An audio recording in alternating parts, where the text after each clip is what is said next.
రాహుల్పై case నిన్న చదివిన కదా అసోసియం ఈమంత ఆదేశాలతో నమోదు. ఈ రాహుల్ గాంధీ ఎదుడుగా పోలీసు వాళ్ళ మీదకే ఎదురు వీళ్ళు పోలీసు వాళ్ళు అంటే లేదు, పోలీసు వాళ్ళ మీదకే మొత్తం వీళ్ళ టార్గెట్ ఏంటంటే ఇప్పుడు ఇలా లొలి కావాలి. ఎందుకంటే వీళ్ళకు మంచితనంతో రాహుల్ గాంధీని ఎవరైనా మంచోళ్ళని రానే. నేను ఓపెన్గా అడుగుతానా, తెలుగు రాష్ట్రాల ప్రజలందరినీ నేను ఒకటే ప్రశ్న అడుగుతానా. రాహుల్ గాంధీని ఓ పక్కన, ఇప్పుడు నేను ప్రధానమంత్రిని ఓ పక్కన అంటే నన్నే చెప్తాం కొడతారు జనాలందరూ. ఎందుకు తెలుసా, ఇంకా రాహుల్ గాంధీతో ప్రధానమంత్రిని ఎందుకు పోల్చామని. అసలు రాహుల్ గాంధీని ఎవరన్నా మంచోడు అనేటోళ్ళు ఎవరన్నారా? రాహుల్ గాంధీ హిందువులకు ఏం చేసిండు?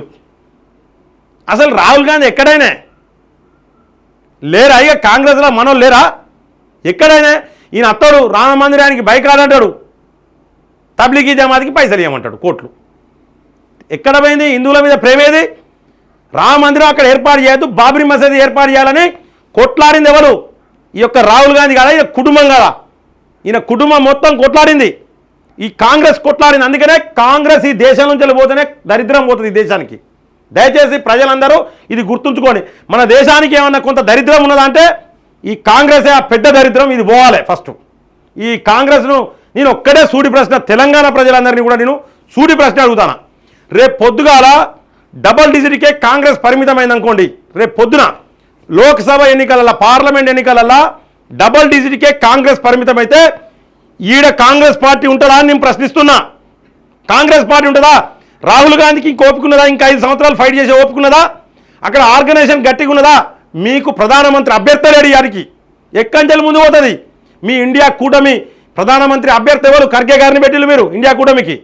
నియాలనే కదా దీదీ పోయిందా కూటమిలోకి వెళ్ళి, ఇంకా పోతారు మీ కూటమిలోకి వెళ్ళి. ఎందుకంటే మీతో ఉంటే శని దరిద్రం అని పక్కా పోతారు. ఇక నువ్వు ఇండియా అని పెట్టుకో, పండి బోర్లు నీ ఎంబడి వేరే పార్టీలు నడవడానికి సిద్ధంగా లేవు కాంగ్రెస్ ఎంబడి. ఇంకా చూడాలి. రాహుల్పై కేసు అసోసియం ఈమంత ఆదేశాలతో నమోదు. రాహుల్ పాదయాత్ర మార్గంలో బారికేడ్లు, వాటిని ఛేదించుకొని వెళ్ళిన కాంగ్రెస్ శ్రేణులు ఇది అసోం సంస్కృతి కాదని మండిపడ్డ సీఎం. నేను అదే చెప్తున్నా, నువ్వు ఇట్లా బారికేడ్లు పట్టుకొని పోడు కాదు, సిటీలోకి వెళ్ళిపోతా అంటే నీకు ప్రత్యేకంగా ఒక రూట్ మ్యాప్ ఉంటుంది, ఆ రూట్ మ్యాప్తో పోవాలి. ఆ రూట్ మ్యాప్ కాదు నేను ఇలా పోతా. ఎందుకంటే ఎంబడి జనాలు ఉండరు, ఈ రాహుల్ గాంధీ ఎంబడి జనాలు ఉండరు, జనాలు ప్రేమతో రారు. వారికి రావాలంటే పైసలు ఇవ్వాలి. కాంగ్రెస్ నాయకులు ఎవ్వరు పాదయాత్ర చేసినా ఒక మనిషికి 300-400 ఇస్తేనే వాళ్ళు ఎంబడి పాదయాత్రకు వస్తారు. కాబట్టి ఆ పైసలు ఇచ్చి పడగత్తే ఎంతమంది పడగత్తారు? స్తోమత లేదు, ఎంతమంది పడగత్తారు? కాబట్టి తక్కువ వస్తారు. సిటీలోకి వెళ్ళి పోవాలని చూసాడు, సిటీలోకి వెళ్ళి నాకు పర్మిషన్ లేదు. కొత్తగా పర్మిషన్ వీళ్ళకి ఏంటంటే వీళ్ళు రాజ్యాంగం ఫాలో కారు, ఏ ఆర్టికల్ ఫాలో కారు. వీళ్ళకు సపరేట్ రాజ్యాంగం కావాలి. 370 ఆర్టికల్ రద్దు చేస్తే కూడా వీళ్ళకి పాపం కుళ్ళు వాళ్ళంతా పైశాచిక ఆనందం. వీళ్ళకి ఏంటంటే మనకేమైనా అయితేనే, హిందువులకు ఏమైనా అయిందంటే కథం ఆ రోజు మంచిగా అన్నం తింటారు, అన్నం తిని మంచిగా నీళ్ళు తాగుతారు, మంచిగా నిద్ర పడుతుంది, కడుపు నిండా నిద్ర పడుతుంది. హిందువులకు ఏమైనా అయితే అల్లర్లు కావాలి. ఎప్పటికీ దేశంలో అల్లర్లు సృష్టించడానికి ప్రయత్నం చేసేదే ఈ కాంగ్రెస్. మంచిగానే అయింది కేసు, మంచిగానే అయింది, లోపల నూక్త అయిపోవు, దరిద్రం పోవు మనకు.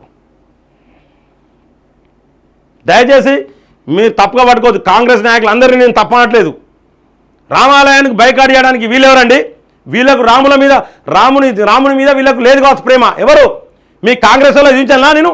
మీ కాంగ్రెస్ వాళ్ళు రాముని వేడుకలు టికలు ఏవైతే చేసుకున్నారో మీ కాంగ్రెస్ వాళ్ళు చూపించానా?